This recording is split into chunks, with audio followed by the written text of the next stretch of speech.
kinig sa ating programa ngayon. Opo. Sir, para sa kaalaman lang ng ating lahat, ano ba itong system loss charge? At binabayaran ba talaga ito ng mga consumer? Kasi ang pagkakaalam talaga ng ordinaryong mga Pilipino, kung ano yung kinukonsumo nila na kuryente, yun lang dapat ang kanilang bayaran. Parang nagpapaload ka rin na yun lang kung ano yung ginamit mo na data or load, yun lang yung babayaran mo, sir. Marami yan. Kaya makikita natin yan doon sa ating electric bill.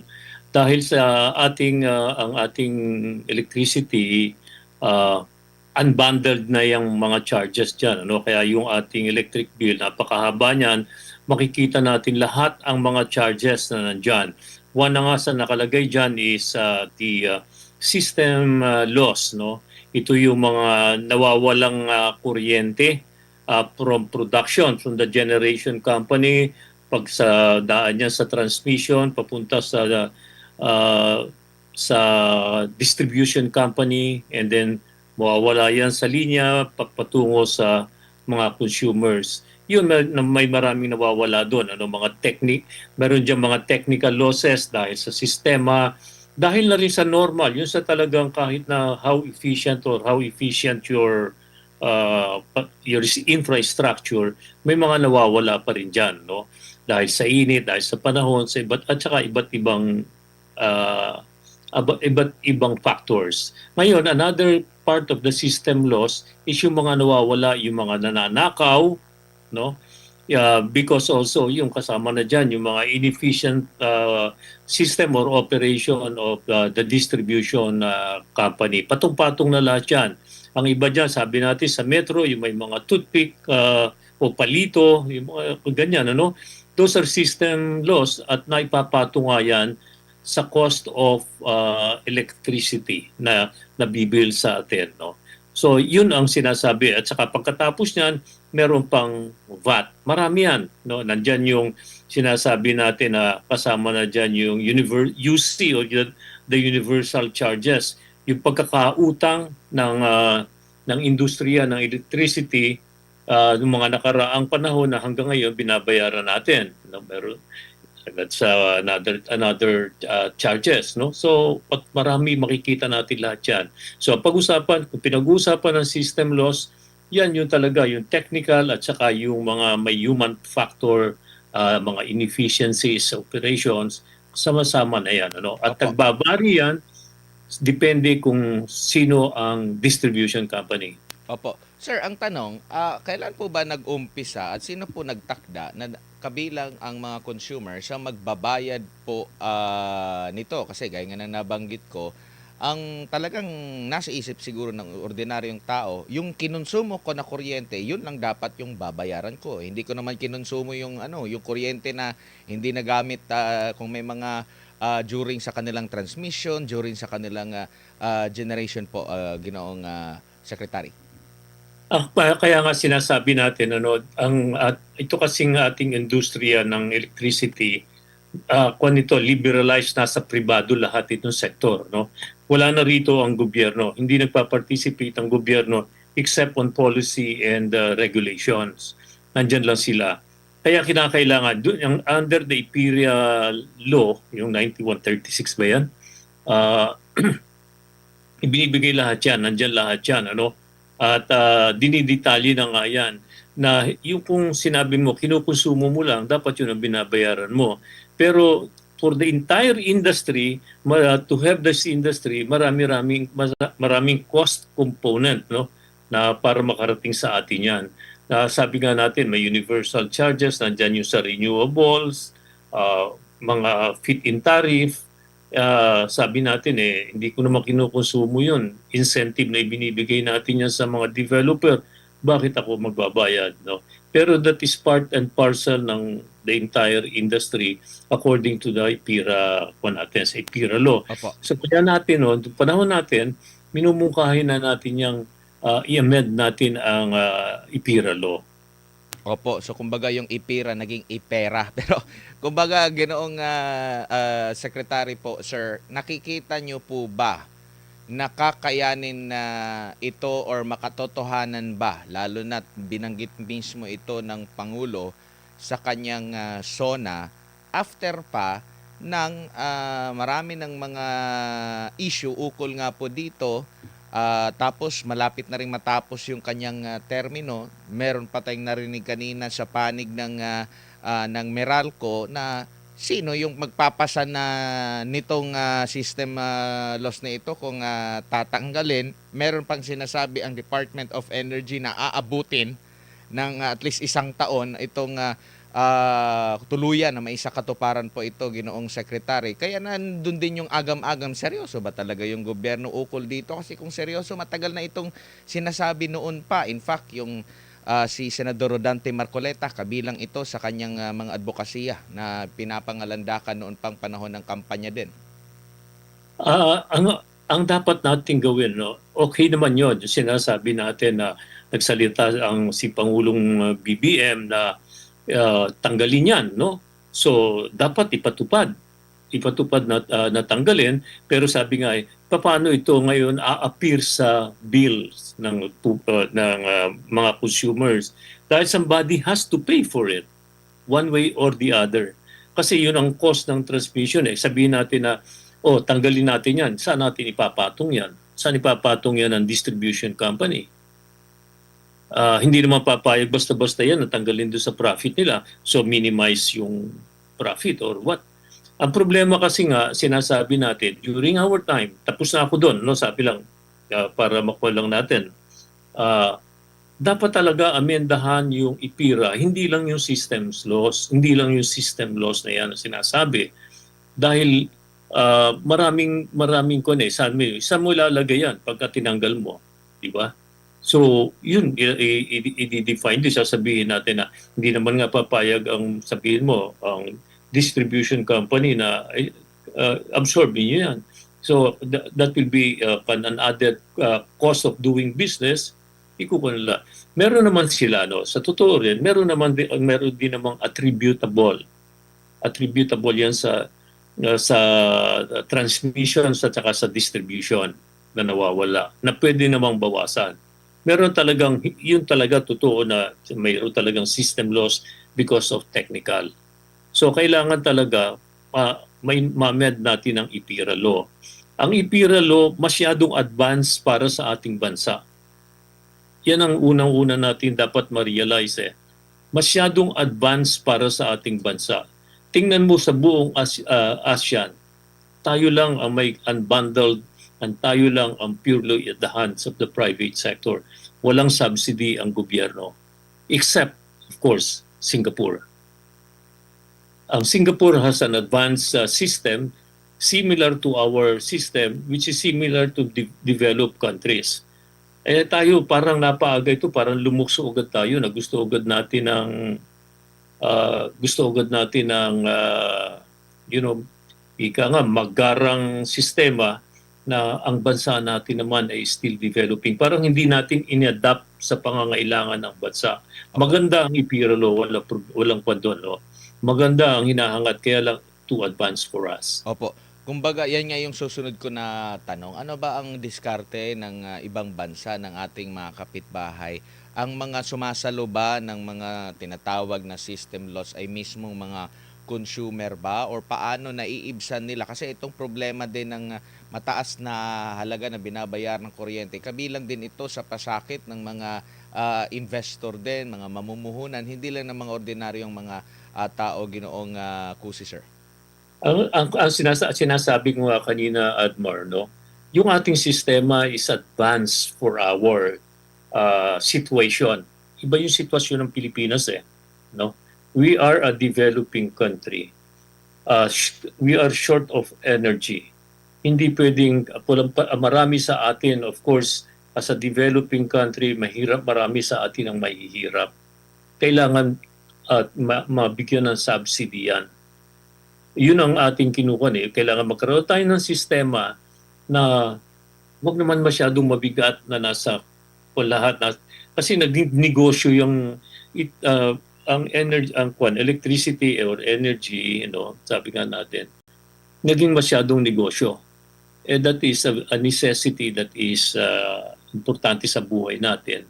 So dapat ang gobyerno has a big participation, not just on regulation or policy. Opo. Hindi ba ito kakayanin talaga na saluin ng mga kumpanya? Kasi narinig ko rin ito dati, na hindi ba malaki yung kinikita ng mga kumpanya na ito? Hindi ba puwedeng ano, considering ah, meron naman silang kita kung ima-minus ito, baka meron pa rin silang kita po, Secretary?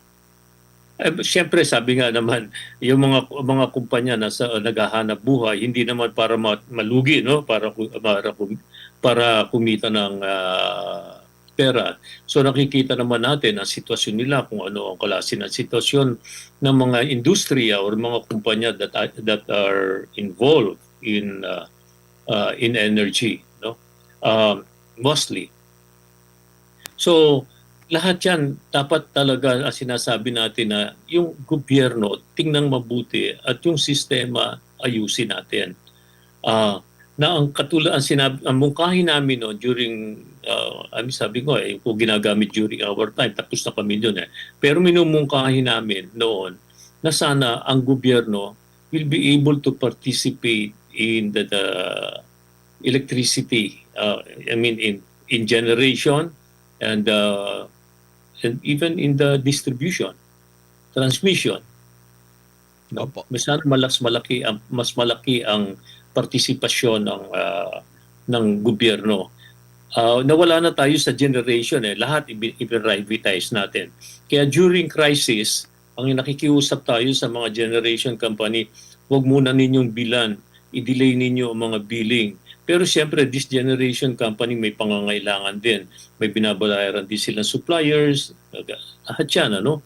At hindi rin nagbabayad din ng tax, mga ganon. Pero kung nandito ang gobyerno is participating, then that can be form of subsidy, that in a way, no? Tapos yung mga taxes nga pinapabawas yan. So ito pong usaping ito, Ginoong Secretary, is talagang mas more ang bigat doon po sa side ng legislative. Kasi batas ang sumasaklaw po dito. Kung mayroong batas na nabanggit nyo nga po na magkakaroon talaga ng participation yung ating gobyerno, magiging makokontrola natin itong presyohan na ito ng kuryente po. Pero nakikita natin, parang napag-uusapan lang, pero hindi naman na itutuloy. Lagi nating naririnig yung IPIRA, pasakit, dami ng mga kaliwat kanang rally. Pero still, wala pa rin tayong nakitang pag-amyan. Di ko lang alam sa panahon po ninyo hanggang sa kasalukuyan kung meron bang mga pending na dapat gawing priority ito ng gobyerno. Sabi nga natin, uulitin ko lang, Admar, no, ilagay natin ng tamang perspective. Nandiyan naman yung batas Maganda yung objective ng batas. Kaya lang sabi nga natin, masyadong advance sa sitwasyon natin. Hindi natin may compare ang ating sitwasyon dun sa more advanced or developed o mayayamang bansa. Ang kailangan natin dito, kailangan pa ng gobyerno na gumabay, no, na talagang nandyan at umalalay sa mga mamamayan na ika nga nasa laylayan, nasa nangangailangan. And hindi yung, sabi nga, tama naman ang objective na okay, tanggalin ang system laws para maibsan. Pero hindi enough Dahil sasabihin nga, katulad na sinabi ng Meralco, sino magbabayad dyan? Paiikutin lang yan. Opo, opo. Dito naman po sa paglikha talaga, kasi mulat sa pool, isa din yan sa problema din po natin, yung generation na umaabot pa sa punto na marami ding mga planta na nag-shutdown. Ang ending, either manipis o kulang talaga tayo sa supply po. Now, ngayon narinig uli natin yung issue dyan sa nuclear na yan, naririnig natin yung mga renewable energy na yan. Sa panahon nyo ata, bago bumaba si dating Pangulong Rodrigo Duterte, parang meron siyang iniutos, no, pagkaugnay doon sa pag-aaral muli ng nuclear. Mula pa noon, nabanggit din niya ni PBBM, lagi ko nga nakakausap dyan si Congressman Mark Cuangco, kung ano yung update ukol diyan, maging siya dismayado din sa takbo ng kasalukuyang DOE kasi nababanggit, pero yung pag-usad ukol dito mabagal naman, tapos ngayon na naman nabanggit na mismo, di ko lang alam kung magiging mabilis din ba. Gaano kahalaga po itong mga ganitong usapin na makakatulong na pwedeng maibsan kahit na hindi mabago yung ipira po, Ginoong Cusi, sir? Ito, nag-uusap tayo na dito, pinag-uusapan natin ngayon dito, Admar, is the generation side of power, no? O sa generation side, iba't iba ang mga mix ng ating source of power. Nandiyan ang coal, nandiyan ang renewable, nandiyan ang hydro, nandiyan ang geothermal, or the renewable side, no? Tapos sinasabi ngayon, narinig ko rin sa SONA na yung tungkol sa hydrogen, no? Which during our time we also studied the hydrogen para to energize yung mga remote areas. Okay din 'yon. Ngayon itong ang tanong tungkol dito sa nuclear, during our time, during when I was at the DOE, we pushed for nuclear. Natapos na naman yung sa nuclear, yung EAN, ano bang po nito, yung Nuclear Energy Association yan. I mean, the one that is monitoring worldwide. Natapos na namin yung hurdles. I think there are 18 hurdles that we have to undertake before we will be given the go signal na mag-operate ng nuclear power plant. Natapos na natin yon. Ngayon, ang kailangan na lang, nung bumitaw na tayo dyan, ang kailangan na lang is the legal framework and the regulatory framework. Yun na lang dapat ang itinuloy para sa ganun may adapt na. Tama ka sa sinabi mo, Admar, na during the time of former President Duterte, isinama na niya ang nuclear as part of our energy mix. Kaya nga lang, kailangan magkaroon tayo ng batas at magkaroon ng regulatory framework para makapag-ko na tayo niyan, makapag-implement na. Nandun na sa stage. Kaya lang, wala na ako sa energy and hindi na ako nagpupo sa kanila dyan. Hindi ko alam kung ano na ang status ngayon. Opo, kasi noong panahon na talagang nagkaroon ng sigalot dyan sa gitnang silangan, no, talagang matindi yung epekto natin dahil umaangkat tayo ng langis sa secretary at nabuksan yung issue na mag-electric na lang tayo, mag-kuryente na lang ng mga sasakyan na naalala ko na rin natin na saglit lang parang hindi din yata sumasapat yung ating supply ng kuryente natin dito all throughout the year. Wala pa tayong kumbaga meron na nga tayong batas. Meron tayong batas tungkol sa e-vehicle. Kaso yung implementation din ito, isasabay mo pa yung supply talaga ng kuryente. Parang ganun pa rin na gumagamit tayo ng langis po, Ginoong Cusi, sir, na medyo challenge pa rin hanggang sa kasalukuyan sa ating bansa. Yeah, but sama-sama na yan sa ating sa problema, no. Kaya nga natin at pinagkakuha na lagi ng bansa is ang ating energy security. Yun ang sa pinagkuha na natin, ano, ang dapat nating i-address din talaga magkaroon tayo ng energy security. Alam naman natin na karamihan sa mga fuels natin are imported. Not just oil, no, even coal, LNG, oil, imported naman lahat yan sa atin, karamihan. Opo.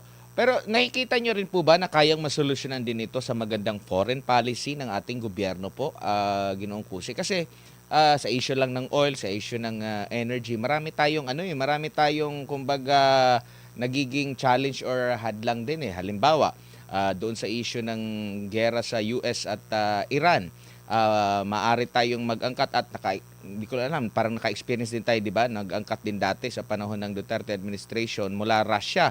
Tapos pumunta sa Russia yung ating presidente lately, tapos napag-uusapan yan, tapos naririnig natin meron na namang hindi basta-basta kasi maraming dapat na ikonsidera dyan dahil nga maraming mga sanction, mga banggaan ng ibang mga bansa. Sa tingin nyo po, kung maganda rin yung ating foreign policy, makakatulong ito dito sa mga problema natin pagdating po sa usaping enerhiya?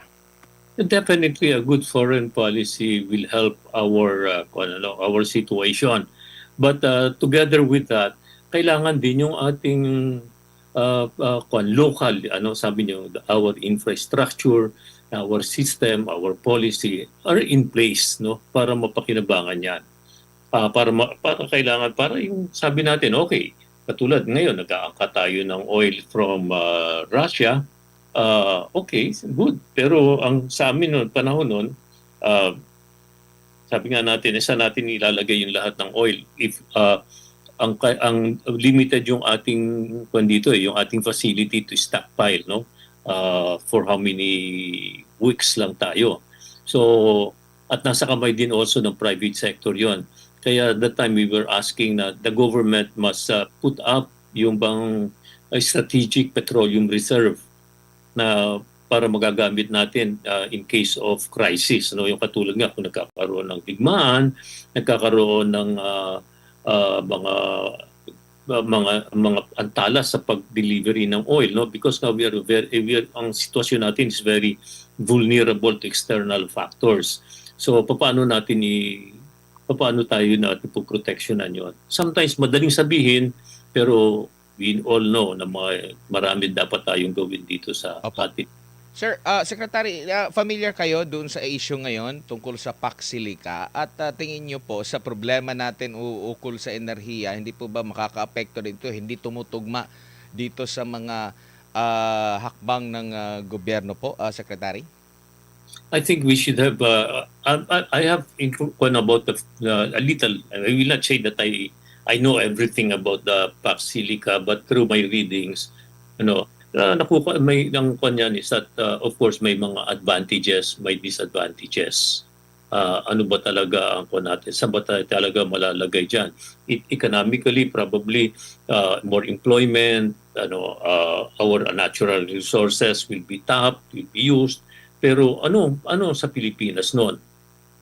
Will it be baka naman parang magbebenta rin lang tayo.